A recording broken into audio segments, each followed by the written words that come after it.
This is Mike Fish, and this is lesson 7, section 1 of our short-term rental training. And the section 1 is on analyzing a potential property for short-term rental profitability. Whether you're looking to buy a property or whether you have one, you're considering to do short-term rental. And I imagine that some folks now are going, okay, why are we still talking about stuff? Aren't we talking about a property? I cannot underestimate how important the amenities are on a short-term rental. I'll put it in perspective. I've got properties that are $400,000 properties. I bring in more than $900,000 properties because they're set up in the right way with amenities. I've developed over 60 of these, analyzed hundreds of them, and I have seen properties. I saw a property that I was involved with sold for under $700,000, or yeah, about $700,000, and grossed over $150,000 the first year. So I will tell you that understanding that we're selling an experience as much as we're renting a property is so important. So when you're looking at a property, we're asking what is the reality of the possibilities of those amenities being developed. You know, again, not discouraging anybody. Every property is unique. No property is perfect, but we want to give you the best understanding we can of what amenities will make a difference, right? So there's kind of two reasons we talk a little bit about amenities. One is to make sure that people understand most folks that are successful on this are spending $5,000 to $10,000 to get the property set up, probably on average. And the average person that I've helped develop one of these is probably spending about 3 to 6 months to do that. There's exceptions, of course, to both of those, but I do want to mention that to be realistic. So let's talk about the groups that we cater to, and we provide documents going into great detail on these groups. But like any other form of sales, it's so important to understand who your audience is, right? And as we mentioned before, 90% of our traffic are groups getting together, families. And so understanding that it's very, very common to have at least one couple that are the grandparents, maybe have a little bit of trouble getting around. It's very important to understand that when you're looking at the possibility of income in the end, right? As well as reviews, which we live and die from. So we're talking about multi-generational groups. Now, of course, the ideal thing would be to have a property ADA compliant, right? Which is currently required in Mille Lacs right now. We don't necessarily need to go there, but we do need to get as close as we can to it in the ideal world. So we're asking, is there at least one bedroom, easily accessible with no stairs, bathroom nearby? Could you imagine somebody staying there in a wheelchair? That's ideal if you have that kind of access, as well as easy access to the yard. Then you think about the amenities that folks who are a little bit older tend to really like. Reading rooms, quiet rooms, 3-season porches, things of that nature. So we're asking, does this layout make sense to somebody who may not be as physically mobile as somebody else, right? That leads us to the kitchen, which is a whole other conversation. But we are looking for a kitchen, ideally, that can probably handle half the sleeping capacity. If 10 people are sleeping there, can maybe 5 people prepare something in the kitchen? The important thing about the kitchen is does it have a dishwasher, or is there room to put a dishwasher in? Of course, we're going back to that water quality I mentioned before. In the layout of the kitchen for other things, such as the appliances, ideally a coffee bar, things of that nature. And that leads to the dining room, right? Does the dining room, is it large enough? Does it have the ability to seat about the same capacity that's advertised for sleeping? And does that flow to the outside? Is there outside dining about that large, right? I want to mention too, when it comes to kitchen and dining, I consider the grills as part of that experience, part of that kitchen. And does it have a place for a good propane grill? And a propane griddle is a huge plus that we've got on multiple properties. Now let's go the opposite direction. We're going to the small kids, the infants. Is there a play area? Is the house safe for them, or at least a place where you can put up baby gates if needed, right? Is there room for a pack and play, changing tables, those types of things? Is there a bathtub? Like, these are all very important for people that, have small kids, right? Again, we've got the list to provide you, but those are kind of the main things to consider, right? And now we move on to the teenagers, and I call them teenagers slash fun adults because, some of it's teenagers, a lot of it's adults as well. But then we're asking, is there a heated and cooled game room? Or is there an attached garage or a family room we can turn into that? Is there a way to provide some type of theater experience, right? That can be, I've got very simple theaters that are set up like a little movie theater in an extra room, and they got a sheet on the wall with an overhead projector, surround sound, and people absolutely love them, right?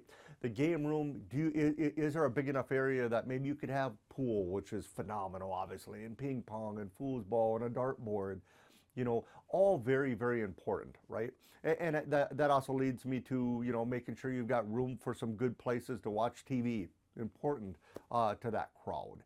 Is there a possibility of putting in a hot tub? Might as well be filled with gold on the off season, right?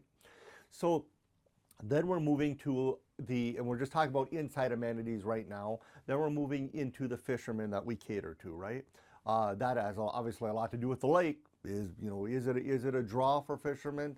The other things they like as far as inside goes is there a place for people to walk in the middle of the winter and take off their winter gear, store their other gear?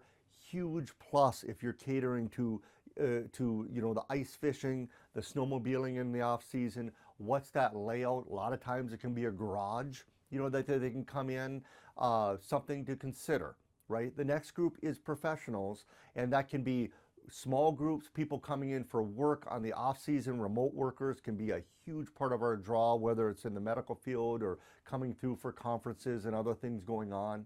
Of course, you're getting back to, do you have very fast Wi-Fi, and do you have a dedicated workplace? Ideal with doors you can shut, right? Airbnb has, do you have a dedicated, office? And this is also really big in the summer too, because a lot of times you have a, 7-day stay, but somebody will have to work at times. So having that space to have a Zoom call, to have an office meeting is a huge plus, right? The other kind of group we cater to that we consider is just plain the small groups, the women's groups, the getaways, sometimes even Bible studies, the smaller men's group. How do we cater to them? That has to do with can be the layout of the house as well, as far as the cooking experience, having a family area, a gathering area, separate so people can hang out, have meetings. Is there a place for a nice, coffee bar or even a snack bar? Sound systems are also something that certain smaller groups absolutely love, as well as, of course, everybody else. The next group is, are you pet friendly? Big consideration. I would say 30 to 50% of the travelers want to bring a dog, and about 5% of the places allow dogs. So huge deal if you can allow dogs, right? Some do, some don't. But do you have a separate area for the dog inside? A kennel for sure. Other people have, a actual separate area. I've got one that has a hallway with a gate, and there's the food, the bed, you name it. That's where you're putting your dog. Something to consider as far as that part of it goes. Is there a separate place for them? And then, of course, if you're going to have pets, one of the big considerations is the furniture and things like that. And we totally other training as far as how to deal with pets and pet rules and things like that, right? Some other things that I would probably mention to consider. Some places do have separate kind of arcade experiences. So take a small room and put 3-4 arcade games in there, or gaming systems. Phenomenal with a couch, TV, 2-3 different gaming systems. People love them. I've seen massage chairs. Themed bunk rooms are great too. We've got one that has a space themed bunk room for the kids. People love that. Board game wall. It's one thing to have a stack of board games in a closet, but have it nicely set up where here's, one of the cheapest, best amenities you can get. Here's 30 board games, for a rainy day or for the off season. It's nostalgic. People love it. They want to force those grandchildren to play Monopoly. I haven't seen that one in 20 years. So having a board game wall is absolutely great. You know, as I mentioned, a cozy reading nook, fireplaces and a reading nook is great, but a separate place to just get away, have some quiet. Any type of retro experience, that's a whole other conversation, but those can be very, very successful. You know, going back to, you know, any, you know, sometimes on a three-season porch, we'll have you know, indoor swing chair. People love those things. You know, great lighting, thinking about stringing lights, especially in the summer on the three-season porches, things like that. All things to consider. You know, I want to, and of course, as I mentioned, kind of the core is a separate kind of area, like a family room, right? A game room, you know, a theater experience. Those are the types of things that really can elevate a rental, including, you know, when you think about the layout of a house as well, just the inside, people love one big lofted bedroom. Does very well. A lot of times it's over a garage, you know, or it's in a loft where that's where the kids are probably going to hang out, but you're putting, you know, extra beds in there, you're pushing up your sleeping capacity as long as a septic's compliant. So those are kind of the inside amenities to understand and consider. Again, all these are kind of ideal, right? Every property is different. I don't want to discourage anybody. Of course, there's great little, you know, two-bedroom, you know, VRBOs that don't have a quarter of this. But if you're asking me, how does somebody hit $100,000 a year on a property? These amenities are really ideal, right? And again, the amenities are kind of the second part, you know, location being so important, right? And the layout of the house and the amenities. So this is training 7. I wanted to dive a little bit deeper into inside amenities. Lesson 8 is going to be on the outside and the layout of the outside, just to share some of our experiences over the years to help you put some of this in perspective. So again, this is Mike Fish. Thank you so much for watching. Reach out anytime, depending on where you're seeing this. You know, feel free to subscribe, stay in touch. We would love to earn your trust, earn your business, and I appreciate you taking the time to watch this. Thank you.